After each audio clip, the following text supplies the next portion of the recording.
श्री गुरु चरण सरोजरी जैने जमन मुकुट सुधार वरनौ रघुबर विमल यश जोदायक फल चार। बुद्धिहीन तनु जानिके सुन रे पवन कुमार। बल बुद्धि विद्या देहु हरहु कलेश विकार।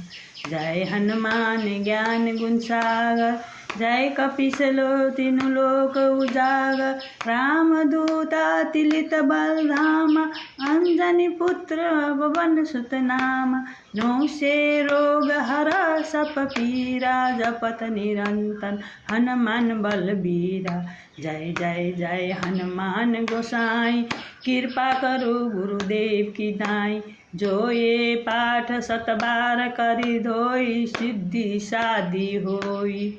जो ये पढ़े हनुमान चालीसा होई सिद्धि साधी गोरीसा।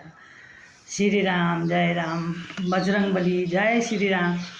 यो भजन हामीहरूको हजुरको यो भजनले एकदम राम्रो फाइदा पनि हुन्छ। यो भजनमा हेर्नु मैले एकचोटि मेरो छोरा 6-7 वर्षको थियो, 6 वर्षको 5 वर्षको यस्तै होला, सानै थियो, 6-7 वर्षकै होला। अनि सुतिरहेको थियो अनि मैले के गरेँ, आफ्नो कुल देवताको फुल लिएर अनि त्यो बाबुलाई टाउकोमा लगाइदिएँ। टाउकोमा मतलब ए टाउकोमा यसो गरिदिएँ। अनि यही हनुमान चालिसा 2 चोटि पढिदिएँ। हनुमान चालिसा पढेपछि त मेरो छोरालाई त 4 ज्वरो थियो के, कमै नहुने। के गरौँ, रातभरि सुतेको थिइनँ म, 2 दिनदेखि कमै नहुने। म त दिमाग टेन्सन। अब छोरा एउटै छोरा अनि बल्ल बल्ल पाएको, 4वटा छोरी मुनिको छोरा।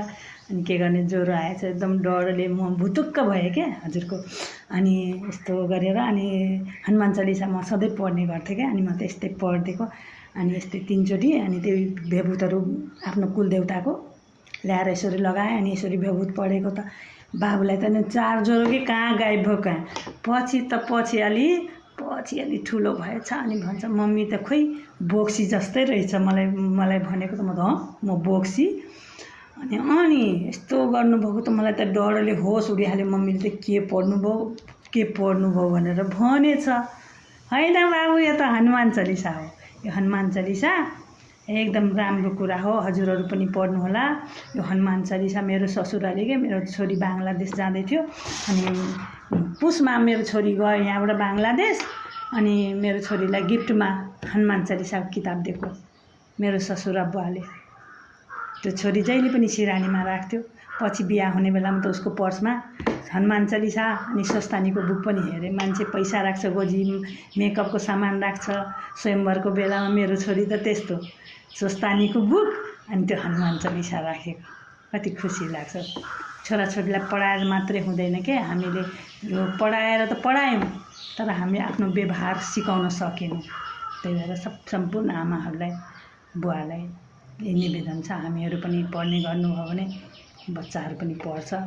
अलिकति धर्ममा पनि लाग्नु पऱ्यो। धर्मै हो हामीहरूको सँग जाने हो। बस।